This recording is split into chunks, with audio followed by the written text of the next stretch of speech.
မိတ်ဆွေပေါင်းချမ်းသာချမ်းသာရှိကြပါစေဗျကျွန်တော်တို့ရဲ့ဟိုးတုန်းကလက်ဖက်ဆိုင်နစ်စီကကြိုဆိုလိုက်ပါတယ်ဟိုးတုန်းကလက်ဖက်ဆိုင်ဆိုတဲ့အတိုင်းပဲအရင်တုန်းကလက်ဖက်ဆိုင်ထိုင်ရတယ်လို့မျိုးစိတ်ဝင်စားစရာအကြောင်းအရာရောက်တဲ့ရအကြောင်းအရာဘောင်းဆောင်ကိုမျှဝေပေးသွားမယ်အစီအစဉ်ဖြစ်ပါတယ်ဗျအခုဒီစီဇန်မှာကတော့ကျိုင်းတုံရန်ကုန်ဂျပန်မှာရှိနေတဲ့ကဘာကြီးဖျားနဲ့ဂျပန်ကဥနုဖျားအကြောင်းပါရှမ်းပြည်နယ်ကျိုင်းတုံမြို့အနီးမှာတက်ဆန်လွဲလို့ခေါ်တဲ့မူလကဘာကြီးစီတော့တည်ရှိပါတယ်မြန်မာနိုင်ငံရဲ့ပထမဆုံးဝန်ကြီးချုပ်ဦးနုကလေနဲ့ကျိုင်းတုံကိုလာရောက်စင်မှာလေမော်ကနေဇီတော်ကိုဖူးမြော်တွေ့မြင်ခဲ့ရတယ်လို့ဆိုပါတယ်ကျိုင်းတုံကိုရောက်ပြီးတဲ့နောက်ဝန်ကြီးချုပ်ဦးနုကဆန်လွဲဇီတော်ကိုတွားရောက်ဖူးမြော်ကြည်ညိုပြီးဇီတော်ရဲ့တီထားပုံကိုနှစ်သက်မျက်နှိုးတာကြောင့်မလို့မှတ်သားပြီးရန်ကုန်ကဘာအေးဖျားလမ်းမှာရှိတဲ့ကဘာအေးဇီတော်ကိုတီထားတာဖြစ်တယ်ဆိုတဲ့အဆိုရိုးရှိပါတယ်တက်ဆန်လွဲဇီတော်ဟာဒီအချက်ကိုအကြောင်းပြုပြီးကဘာအေးဇီတော်ဆိုပြီးလူသိများတယ်လို့ဆိုကြပါတယ်အခုတွေ့မြင်ရတဲ့ပုံစံပ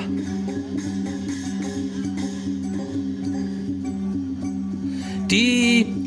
ီဇေယျတော်နဲ့ပတ်သက်လို့ကတော့မဟာတက္ကရာ115ခုနှစ်ပေါင်း2000ကျော်တုန်းကစတင်တည်ထားကိုးကွယ်ခဲ့တာလို့ဆိုပါတယ်အဲ့ဒီအချိန်တုန်းကအခုကျိုင်းတုံမြို့ရဲ့တီနီယာကရေပြည့်ရှံနေတဲ့ကန်ကြီးဖြစ်ပါတယ်တောင်ပေါ်ရွာကလေးတွေပဲရှိတာပါအဲ့ဒီတုန်းကဘုရားရှင်ကရဟန္တာတွေခြံပြီးဒေသစာရီကြွချီတော်မူစဉ်အခုလက်ရှိဇေယျတော်တည်ထားတဲ့ကုန်းတော်ပေါ်ကိုကြွအောင်တော်မူခဲ့တယ်လို့သိရပါတယ်အဲ့ဒီကုန်းတော်ပေါ်မှာတက်ခုတ်နေတဲ့ရွာတကြီးကန်အိုင်အွန်ဇနီးမောင်နဲ့နှစ်ဦးပဲရှိတယ်လို့ဆိုပါတယ်သူတို့မှပါလာတဲ့ထမင်းတုံးနဲ့ပြားရည်ကိုဖျားမှုရှိတဲ့တန်ဃာတော်တွေကိုစက္ကပ်လှူတယ်ပါတယ်သစ္စာဖျားဆုံးဖုံးပေးပြီးတဲ့နောက်တပိတ်တော်ကိုရှင်အနန္ဒမထေမြတ်ကအခုဇေဒီတော်တီထားကုတ်ကွယ်တဲ့တောင်ကြီးအရှိဘက်ချောင်းကိုသွားပြီးတော့စေကျော်တန့်စင်ခဲ့တယ်လို့သိရပါတယ်စေကျော်တော်ကိုရှမ်းခေါ်တဲ့လက်လို့ခေါ်တယ်လို့ဆိုပါတယ်ဒါကိုအကြောင်းပြုပြီးအဲ့ဒီချောင်းကိုနမ်လန်ချောင်းလို့ခေါ်ပြီးကျေးရွာကိုမိန်လန်လို့ခေါ်ခဲ့တယ်လို့မြည်ဆိုပါတယ်ဒါဆိုဘုရားရှင်ဆုံးဖုံးပေးပြီးတဲ့နောက်တရားဟောကြားပြီးဥကောင်းတော်ကိုပတ်သက်လို့ပါလာတဲ့စံကေတာရှစ်စုကိုဇေဒီတော်တီထားကုတ်ကွယ်ဖို့ကဲအိုင်အွန်ကိုချီးမြှောက်ပေးသနာတော်မူပါတယ်ကဲအိုင်အွန်ကဇေဒီတော်တီဆောက်ပုံကိုနားမလည်တာကြောင့်မလို့မြတ်စွာဘုရားကိုရှောက်ထားတဲ့အခါမှာကဲအိုင်အွန်ပါလာတဲ့ချင်းအောင်ပလိုင်းကိုမှောက်ပြပြီးတော့ဒီပုံစံတီထားကိုးကွယ်ဖို့ဆိုပြီးမိန့်ခဲ့တယ်လို့ဆိုပါတယ်ကဲအိုင်အွန်ဇနီးမောင်နဲ့လည်းနတ်လန်ချောင်းကကြောက်ခဲတွေတည်ဆောင်ပြီးတင့်တင့်လျှောက်ပတ်တဲ့နေရာကိုရွေးပြီးမြက်ကေတာကိုဝါကျုပ်ကနေရွှေကျုပ်အထိအစစ်စစ်ထည့်ပြီးတော့အနက်9000ရှိတဲ့ကျင်းထဲမှာထားပနာပြီးချင်းအောင်မှောက်ထားတဲ့ပုံစံဇီတော်ကိုတီထားကိုးကွယ်ခဲ့တာလို့ဆိုပါတယ်ဒါကဒီမူလကဘာရဲ့ဇီတော်ရဲ့ကျွန်တော်တို့လေ့လာထားတဲ့မှတ်တမ်းသမိုင်းကြောင်းကိုမျှဝေတာဖြစ်ပါတယ်ဗျ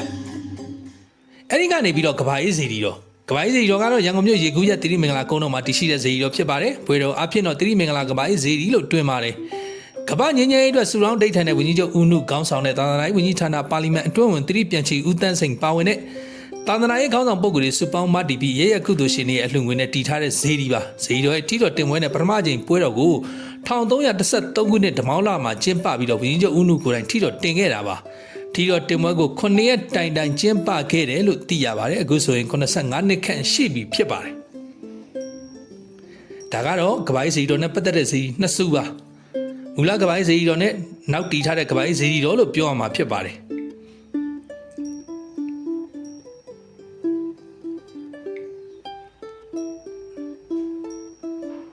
ကျွန်တော်တို့အနေနဲ့ reference photo တွေကို online ပေါ်ကနေရရှိတဲ့ပုံတွေကိုလေးစားစွာကူးယူမျှဝေခြင်းဖြစ်ပါတယ်ဗျ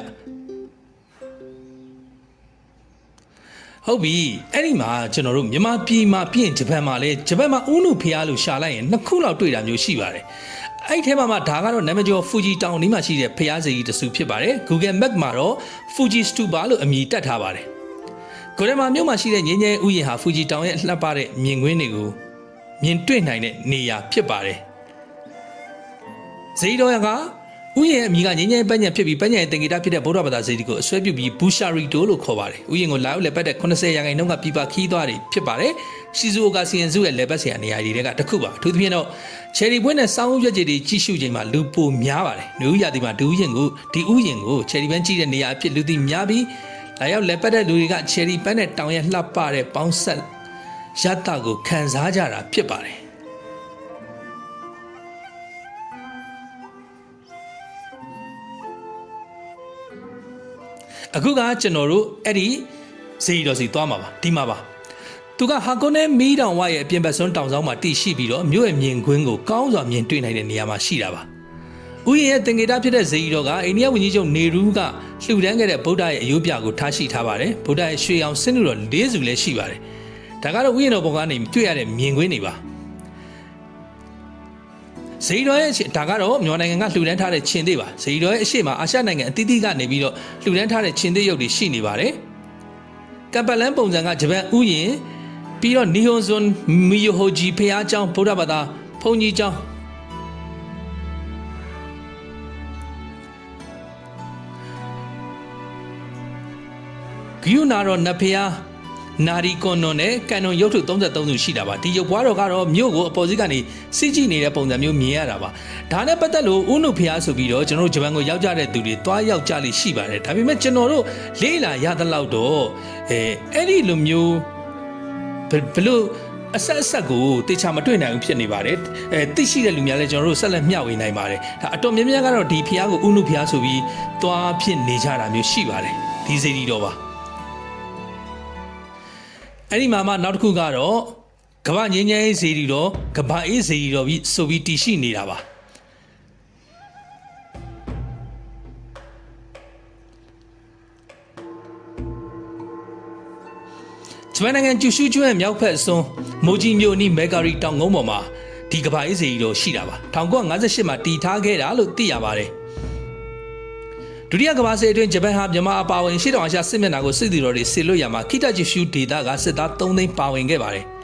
1945ခုနှစ်မှာဂျပန်စစ်ရှုံးနေပြီးရှေ့တောင်အာရှကဂျပန်စစ်သည်တွေလည်းပြန်လည်ဆုတ်ခွာတဲ့နေရာမှာခိတဂျီရှူဒေသကစစ်ချီသွားတဲ့စစ်သည်3သိန်းနဲ့1သိန်းပဲဂျပန်နိုင်ငံကိုပြန်လည်ရောက်ရှိပါတယ်မြန်မာစစ်မြေပြင်မှာမကြဆုံးမဲ့ဂျပန်ကိုပြန်လာနိုင်ခဲ့တဲ့ဂျပန်စစ်သည်အများစုကမြန်မာနိုင်ငံသားတွေရဲ့ကူညီစောင့်ရှောက်မှုနဲ့အသက်ရှင်ကျန်ရစ်တာလို့ယုံကြည်ခံယူပြီးမြန်မာနိုင်ငံအပေါ်ကျေးဇူးတင်ခဲ့ကြပါတယ်1959မှာမြန်မာနိုင်ငံတော်အစိုးရကကြီးမှုပြီးတော့တန်ခါရနာတင်ပွဲကျင်းပတဲ့နေရာမှာဂျပန်ကဗုဒ္ဓဘာသာဘုန်းတော်ကြီးတွေပါဝင်တဲ့သာသနာရေးကိုယ်စားလှယ်အဖွဲ့တက်ရောက်ခဲ့ပါတယ်ဂျပန်သာသနာရေးကိုယ်စားလှယ်အဖွဲ့ကမြန်မာအစိုးရကိုဂျပန်မှာထေရဝါဒဗုဒ္ဓပြန်ပွားဖို့ဇီတော်တစုတည်ထားပေးဖို့မြစ်တာရက်ခံတဲ့အချိန်မှာမြန်မာနိုင်ငံအစိုးရဝန်ကြီးချုပ်ဦးနုကဂျပန်မှာထေရဝါဒပြန်ပွားရေးအတွက်ဇီတော်တစုတည်ဆောက်ပေးမယ်ဂျပန်ကလူငယ်တွေမြန်မာကိုဆေလွတ်ပြီးရန်ပြုစေပြီးဗုဒ္ဓစာပေတွေကို9နှစ်ကြာစီးပူးစေဖို့မြန်မာကရဟန်းတော်တွေလည်းဂျပန်ကိုလွှတ်ပြီးသာသနာပြုပေးဖို့သဘောတူညီခဲ့ကြပါတယ်ဂျပန်သာသနာရေးကိုယ်စားလှယ်အဖွဲ့ရဲ့မြစ်တာရက်ခံချက်ကိုအခြေခံပြီးဂျပန်လူငယ်18ဦးကိုမြန်မာကိုဆေလွတ်ပြီးထေရဝါဒဗုဒ္ဓစာပေတွေလေ့လာခဲ့ကြပါတယ်မြန်မာဘက်ကတော့မြင်းညက်ဆရာတော်ဦးဆောင်တဲ့ဆရာတော်9ပါးပါဝင်တဲ့သာသနာပြုအဖွဲ့ကိုဂျပန်ကို1959ဇွန်17ရက်မှာဆေလွတ်ခဲ့တာပါမြန်မာနိုင်ငံကနေပြီးတော့1959နှစ်လယ်မှာဂျပန်ကိုကြောက်ခဲ့တဲ့မြင်းညက်ဆရာတော်ဦးဆောင်တဲ့သာသနာပြုကိုယ်စားလှယ်အဖွဲ့မှာကဘာအေးကျောင်းတက်ကဆရာတော်ခင်မိန်တာနဲ့ဗုဒ္ဓသာသနာပြုအဖွဲ့ကဥချန်ထုံးတို့အဖွဲ့ပါပြီးဆရာတော်ကြီးတွေကိုလှုပ်ကြွေးပြုဖို့လိုက်ပါခဲ့တာပါဂျပန်ဘုန်းတော်ကြီးဥဝိတုဒ္ဓတရကလည်းသာသနာပြုလုပ်ငန်းတွေမှာပါဝင်ခဲ့ပါတယ်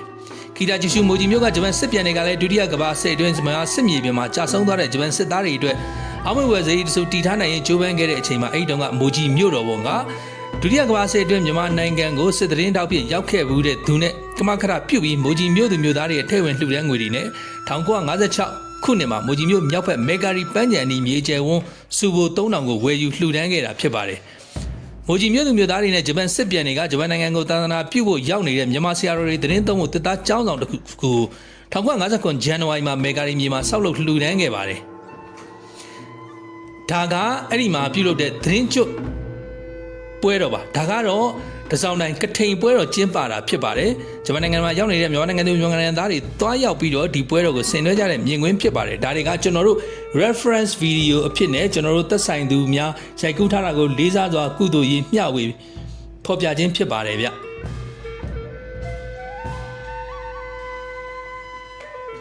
ျခိတဂျီရှူမိုဂျီမြို့တော်ကမခရပြူဂျပန်စစ်ပြန်တွေနဲ့မြို့သူမြို့သားတွေလှူဒန်းတဲ့မေဂါရီပန်းချန်အနီးမြေခွက်မှာဘုရားတဆူတီဆောက်ဖို့စပြီးဆောင်ရွက်ခဲ့ကြပါတယ်ဂျပန်စစ်ပြန်တွေအနေနဲ့တည်ငြိမ်အေးချမ်းတဲ့ကမ္ဘာကိုတီထောင်လိုတဲ့ရည်ရွယ်ချက်စစ်တွင်းမြန်မာနိုင်ငံမှာကြာဆုံးသွားတဲ့ဂျပန်စစ်သည်တွေအတွက်ဝေပြုစုတောင်းနိုင်မှုရည်ရွယ်ချက်တွေနဲ့ဇီတဆူတီဆောက်လိုတဲ့ဆန္ဒရှိရာမှာကမ္ဘာရေးဇီတော်ပုံတိုင်းဆောက်လုပ်ဖို့ဆုံးဖြတ်ခဲ့ကြပါတယ်မိုဂျီဇီတော်တီဆောက်မဲ့မြေနေရာကိုရွေးခဲ့ကြပြီးတော့မြေရှင်းလင်းခြင်းလုပ်ငန်းတွေကို1956စက်တင်ဘာ9ရက်မှာ၎င်းမြန်မာဆရာတော်တွေနဲ့ဂျပန်ဆရာတော်တွေကမြေတက်စင်ခြင်းကို1956စက်တင်ဘာ17ရက်မှာ၎င်းမဲဂါရီတောင်ကြီးမှာပြုလုပ်ခဲ့ကြပါတယ်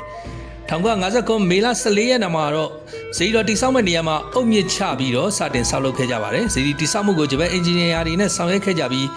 1958မတ်လ9ရက်နေ့မှာပြီးစီးခဲ့ပါတယ်မြန်မာနိုင်ငံအစိုးရကမိုဂျီဇီတော်အတွက်ထီးတော်စိန်မှုတော်နဲ့ဇီဒီအတွင်းထားရှိကိုးကွယ်နိုင်မှုဖျားဆင်းလူတော်တွေကို1958မှာပေးပို့လှူဒန်းပါတယ်ဇီတော်တိဆောက်မှုမှာမြန်မာဘက်ကဂျပန်ရန်ငွေ2ကလေးဂျပန်ဘက်ကရန်ငွေ2ကလေးအကုန်ခံတိဆောက်ခဲ့တယ်လို့ဆိုစမှတ်ပြုပြီးမြန်မာဂျပန်ဖက်ဆက်ပိုင်းတဲ့ဇီဒီလို့ဆိုကြပါတယ်ဇီတော်တိဆောက်ပြီးစီးမှုကိုနောက်ပိုင်းမှာဂျပန်ဘာသာနဲ့ကြောက်တဲ့အက္ခရာမှတ်တမ်းတင်ခဲ့ပါတယ် ဇီတော်ရဲ့ထီတော်တင်ပွဲအခမ်းအနားကို1958စက်တင်ဘာ9ရက်မှာပြုလုပ်ခဲ့ပြီးအဲ့ဒီတုန်းကဂျပန်ဆိုင်ရာမြန်မာတပ်မတ်ဦးထွန်းရှိန်တတိယအတွင်းဝင်ဦးသိန်းနဲ့မြန်မာပြည်သူကဦးအုံးဖေတို့တက်ရောက်ခဲ့ကြပါတယ်။မိုဂျီမြို့မှာတည်ထားတဲ့ဇီတော်ကကဘာအေးဇီတော်ကြီးရဲ့ပုံစံကိုရယူပြီးတည်ထားခဲ့ကြကြောင်းမလို့မိုဂျီဇီတော်ဖြစ်ခေါ်ဖို့ဆုံးဖြတ်ခဲ့ပြီးတော့ဖူကိုကအုပ်ချုပ်ရေးရုံးမှာ Religious Cooperation War Peaks Pagoda Moji ဖြစ်မှတ်တမ်းတင်ခဲ့ပတ်ပုံတင်ခဲ့ကြတာပါ။ Moji ဇီတော်နဲ့မြန်မာကျောင်းလို့လူသိများပါတယ်။ Moji ကဘာအေးဖျားကဘာအေးဇီတော်ကိုဖူးမြော်ဖို့ຫນွေဥကာလဧပြီနဲ့စောင်းကာလအောက်တိုဘာတွေမှာဂျပန်နိုင်ငံအရရက်ကခီးသွားတွေလာကြလိမ့်ရှိပါတယ်ဂျပန်စစ်ပြန်တွေကလည်းစစ်တွင်းကြာဆုံးသွားတဲ့ဂျပန်စစ်သားတွေအတွက်ဆူတောင်းပွဲကိုကဘာအေးစီမှာပြုလုပ်လိမ့်ရှိပါတယ်ရမန်ရန်ကစစ်ပြန်တွေစုံစည်းမှုအခမ်းအနားတွေလည်းပြုလုပ်ပါတယ်မိုဂျီကဘာအေးစီတို့ကိုဂျပန်အစိုးရကဂျပန်နိုင်ငံရဲ့ရှေးဟောင်းရည်ကျမှုမွေးနှစ်စည်းမှာထည့်သွင်းခဲ့တယ်ဆိုတဲ့သတင်းတစ်ခုကိုလည်းတွေ့ရပါတယ်ဒါကတော့အဲ့ဒီမှာပြုလုပ်တဲ့ကထိန်ခမ်းနားမှာမြန်မာနိုင်ငံသူမြန်မာနိုင်ငံသားတွေဂျပန်နိုင်ငံရောက်မြန်မာနိုင်ငံသူမြန်မာနိုင်ငံသားတွေပါဝင်ဆင်နွှဲနေကြတဲ့မြင်ကွင်းတွေကိုမျှဝေတာဖြစ်ပါတယ်ဗျအခုဆိုရင်ဒါဒီအခုနောက် War Peace Pagoda ဆိုတာတွေကလေကျွန်တော်တို့မှာအိန္ဒိယအပါအဝင်အခြားနိုင်ငံအတော်များများမှာပါရှိနေတာပါအခုဒါကတော့ဂျပန်မှာရှိတဲ့ကဘာအေးစီတီတော်လို့ဆိုရမှာဖြစ်ပါတယ်ဒီကဘာအေးစီတီတော်ကတော့ဦးနုတို့အပါအဝင်ပါဝင်စ조사မှုနဲ့တည်ရှိလာခဲ့တဲ့ဂျပန်စစ်ပြန်တွေနဲ့ဦးနုတို့နဲ့ပူးပေါင်းတည်ထားခဲ့တဲ့ဇီတီတော်ဖြစ်တယ်လို့ပြောရမှာဖြစ်ပါတယ်အဲ့တော့ကျွန်တော်တို့ဒါကအခုနဒီကျွန်းကိုဖျားကုန်းတော်ဘက်ကနေမြင်ရတဲ့မြင်ကွင်းမှာဒီလိုမျိုးမြင်ရပါတယ်ဒါကတော့အခုကျွန်တော်တို့ကဘာအေးစီတော့မတိုင်ခင်တုန်းကဖြစ်ပေါ်ခဲ့တဲ့ကျိုင်းတုံကမူလကဘာအေးစီတော့ပြီးတော့အဲ့ဒါကိုနမူနာယူပြီးတည်ထားခဲ့တဲ့ရန်ကုန်ကကဘာအေးစီတော့ပြီးတော့ကဘာအေးစီတော့ရဲ့ပုံစံတိုင်းတည်ထားတဲ့ဂျပန်မှာရှိနေတဲ့ကဘာအေးစီတော့ပြီးတော့ဂျပန်မှာလေပတ်သွားကြလိမ့်ရှိတဲ့ဥနုဖျားဆိုတဲ့ဖျားစတာတွေကိုပေါင်းဆက်စုစည်းမျှဝေခြင်းဖြစ်ပါတယ်ဗျဟုတ်ကဲ့ကျွန်တော်မျှဝေမှုတွေကတော့ဒီမျှပဲဖြစ်ပါတယ်မျှဝေမှုတွေကိုကြည့်ရှုပေးတဲ့အတွက်အားလုံးကိုကျေးဇူးတင်ပါတယ်ဗျ